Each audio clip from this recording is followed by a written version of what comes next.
Fanatismos e absolutismos nos impedem de caminhar juntos porque nos fazem acreditar que somos autossuficientes ou que possuímos plenamente a verdade.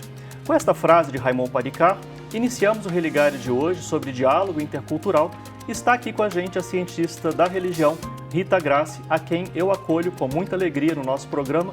E já te pergunto, Rita, o que é que hoje em dia nós podemos falar identificar, não é, como fanatismos e absolutismos?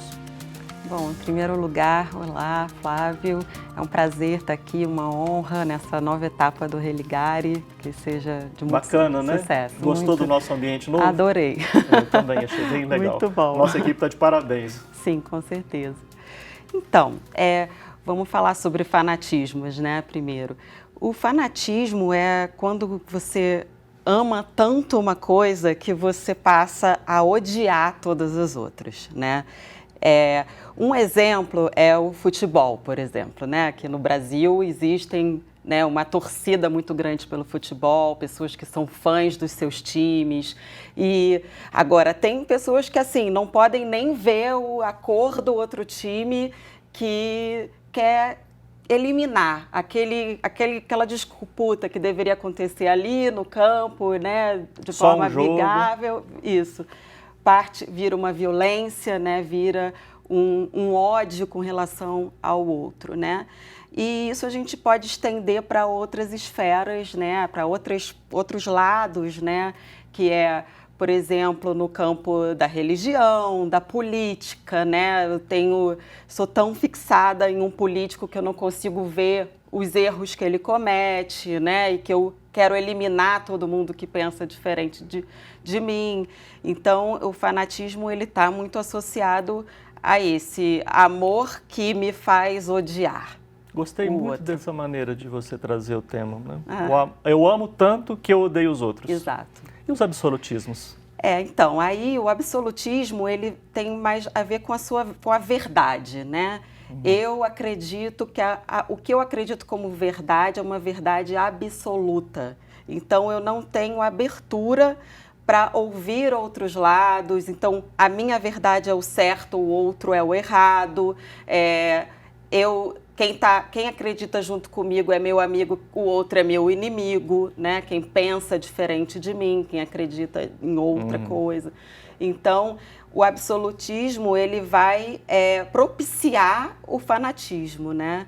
Um está interligado ao outro. Sim. E eles têm origem, ao meu ver, no medo e na ignorância, né? Que é a falta de conhecimento sobre o outro, sobre o que o outro faz e pensa. Bem, por aí você que está acompanhando o Religare já sabe, né, por onde é que vai seguir a nossa conversa. Há 20 anos, o Religare divulga os estudos sobre a diversidade religiosa e cultural. Se você quiser rever ou assistir episódios que perdeu, acesse o nosso canal no YouTube, Religare Conhecimento Religião. E também não esqueça de seguir @TV Horizonte Oficial nas redes sociais. E, Rita, você fez essa pesquisa, um estudo sobre um autor, né, Raymond Panicart. Nós abrimos o programa com ele. Que contribuição ele pode dar? Né? Tem caminho, tem saída? O que ele propõe para essas questões? Para o tratamento dessas questões? Né? Sim, claro. Então, o Panicart, ele trouxe muitas ideias, muitas teorias, né? Muitas formas de você pensar as diferenças religiosas. Ele próprio nasceu numa casa onde a mãe era católica, o pai era do hinduísmo, né? Indiano. Então, ele viveu esse diálogo interreligioso e muito presente na vida dele. Então, ele foi buscando algumas formas, né, de fazer com que as religiões e as culturas pudessem viver em paz. Uma delas seria o método intercultural, né? Uma forma de você estudar as religiões em que você considere não só um lado, né? Porque a gente pensa assim, se a maioria é de uma determinada religião, esse é o olhar certo. de se ver. Nesse método, você vai considerar que todas têm uma mesma validade, digamos assim, né? A gente precisa considerar como um peso igual todas essas formas de se viver a espiritualidade, né? Entendendo que existem diferenças e semelhanças, a gente vai olhando de uma forma mais ampla, né? E considerando que cada pessoa, cada ser humano tem a sua própria também religiosidade, que muitas vezes pode até não estar dentro de uma religião propriamente oficial. Sim, você está falando de diversidade, religiões. Tem uma visita para você, uma visita muito especial, de alguém que há 20 anos foi o primeiro entrevistado do Religare, seu amigo, seu orientador, o professor Roberley Panachevitz. Sim. Ele vai contar para nós o que ele andava pesquisando há 20 anos e o que ele está pesquisando hoje em dia, e você tem uma participação nisso que eu sei. Vamos ouvir o Roberley. Eu trabalhei muitos anos com o pluralismo religioso, que vem a ser então essa consciência da pluralidade das religiões que existem no mundo e especificamente no Brasil. Então essa consciência nova, né, dessa realidade plural faz com que a gente pense também no diálogo entre elas. Então eu me aprofundei na questão do diálogo interreligioso. Então como pensar o diálogo interreligioso em função da paz entre as nações? Então esse foi o grande foco da minha pesquisa durante os últimos anos aí. E atualmente eu tenho trabalhado mais a questão do diálogo intercultural. Não que não haja, eu não continue trabalhando o diálogo interreligioso, eu continuo trabalhando, mas pensando agora numa vertente intercultural. Então como que as culturas, as religiões podem colaborar, né, com a paz mundial, com a paz entre as nações. Esse seria agora o foco mais atual, né, entre relacionar o diálogo interreligioso com o diálogo intercultural. Então, nós gravamos com o professor Roberley lá no Instituto de Filosofia e Teologia da PUC Minas. Estava lá comigo o jornalista Leonardo Apolinário, que é o produtor do Religare. O que é essa contribuição específica, Rita, do diálogo intercultural para o diálogo interreligioso? Eu acho que para a gente falar sobre isso, a gente precisa entender do que a gente está falando, de o que é cultura e o que é religião, né? A cultura, as pessoas relacionam a arte, né, normalmente, a arte, a música, ao teatro, né? Mas a cultura é muito mais do que isso, né? A cultura, ela também envolve o que a gente come, como a gente fala, como a gente se veste, como a gente se relaciona, né? É muito comum, por exemplo, a gente quando uma pessoa tem, né, a oportunidade de estar fora do Brasil, você simplesmente vê um brasileiro, você reconhece. Não se sabe por quê. Então, existe um elemento invisível, né, na cultura, né? E a religião seria como as formas que a gente utiliza para responder às perguntas que todos nós fazemos. De onde viemos, para onde vamos, qual o sentido da vida, né? Então, o Panikkar também, ele vai falar que a religião e a cultura, eles estão relacionados, uma não pode existir sem a outra.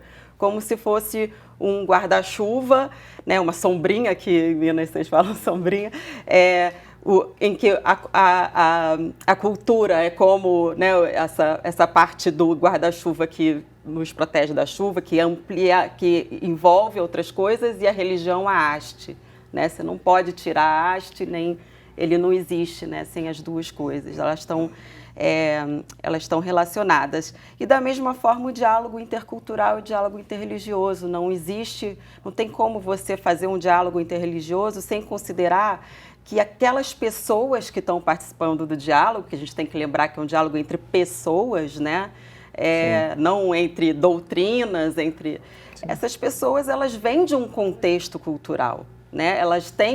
Eles estão parte de um guarda-chuva. Então, se a gente não compreende esse contexto, o diálogo ele se enfraquece.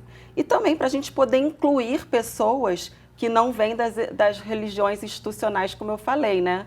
Pessoas que têm uma religiosidade, que buscam respostas para essas perguntas, mas que não estão numa religião específica, né? Quando você falou que o Panikkar propõe, né, um reconhecimento de todas as manifestações religiosas, eu não consegui não me lembrar das aulas do Faustino Teixeira, no início dos anos 90, Rita, isso já tem muito tempo, né, e me causou muito impacto, né, quando eu tive acesso a essa perspectiva do Panikkar. Em contraposição a uma perspectiva exclusivista, né, em que uma religião acha que só ela tem o monopólio da salvação, ou até mesmo uma postura inclusivista, esse olhar pluralista me abriu o mundo, eu nunca mais consegui pensar de uma maneira diferente. Então, Raimon Panikkar está na minha vida de uma maneira, assim, marcante e decisiva, né? A minha também. Mas isso traz problemas, porque tem gente ali dentro das religiões que fica, assim, né, meio fazendo cara feia, né? Por conta de como, assim, reconhecer que todas as religiões têm uma mesma... uma mesma condição, né? Como é que é esse, como lidar com esse problema, Rita? Acho que essa é a questão principal, né? Olha, a gente tem que reconhecer, né, que a nossa realidade, ela é plural, né? O mundo é plural, ele é diverso. Isso é uma realidade, a gente, né, não tem como mudar. Então, a partir do momento que você reconhece isso e que você aceita que existem diferenças, você passa a ter uma atitude pluralista, né? Você passa a entender, como a gente estava falando antes, né, que a sua verdade, a verdade da sua religião, ela não é absoluta, ela é uma forma de você ver o mundo, é uma visão de mundo e que existem outras visões, outros saberes, né, diferentes. E tudo bem, a gente pode conviver sem precisar um destruir o outro ou fazer com que todo mundo fique igual. É você enxergar a beleza, né, na diversidade. Vale a pena deixar a dica que eu já vou chamar o intervalo do livro do Cláudio Ribeiro, né, O Princípio Pluralista. Isso. Depois do intervalo, nós vamos continuar a conversa sobre o diálogo intercultural com a Rita Grassi. Fica aí, estou esperando você.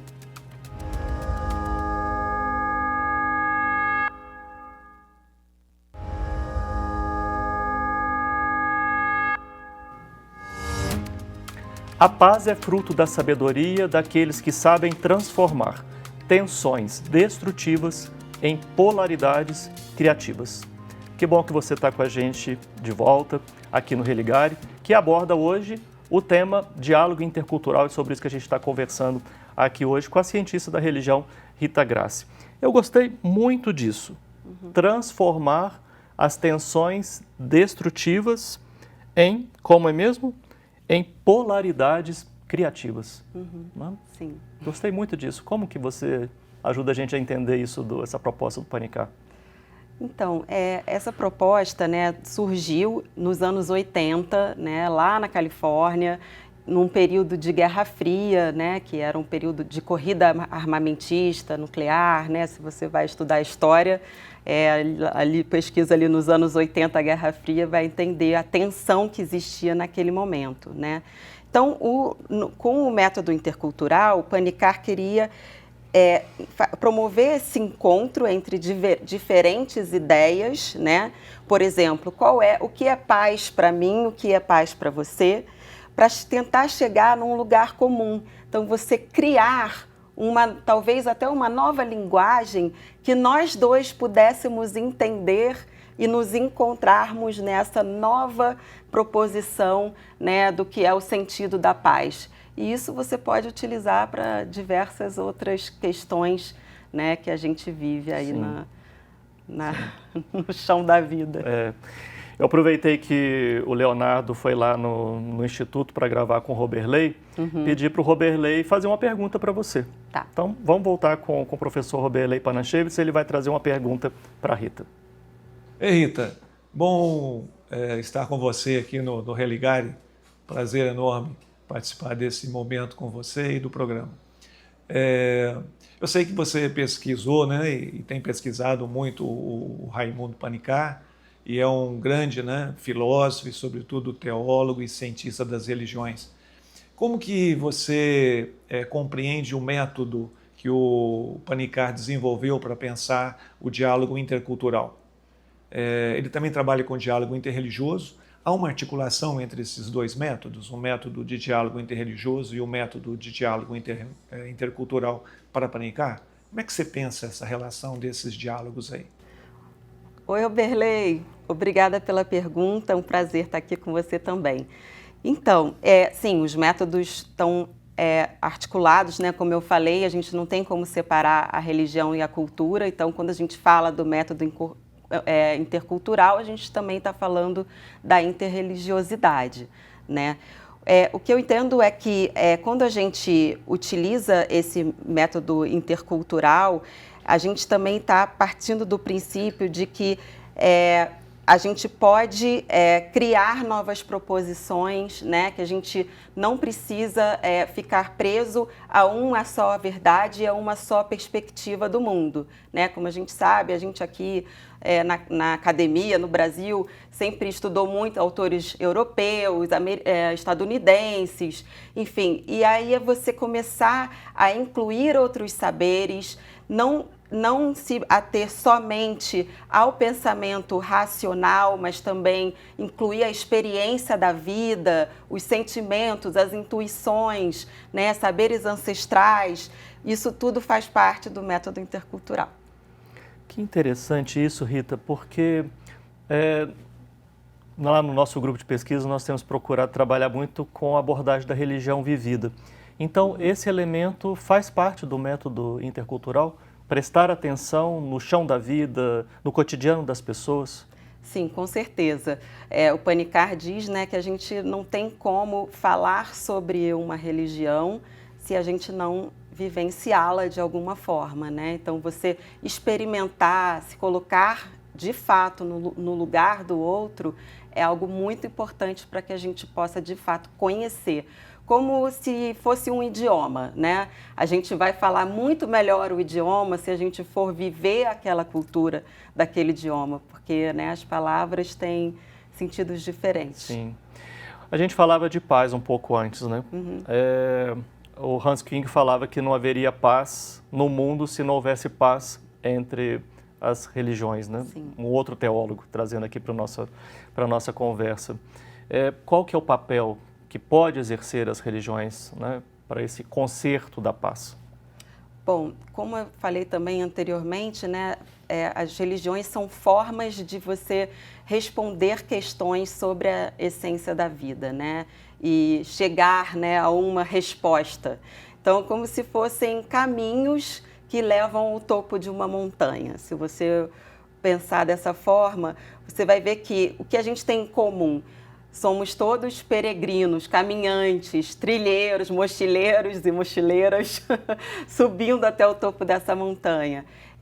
O que a gente pode é aprender uns com os outros, né?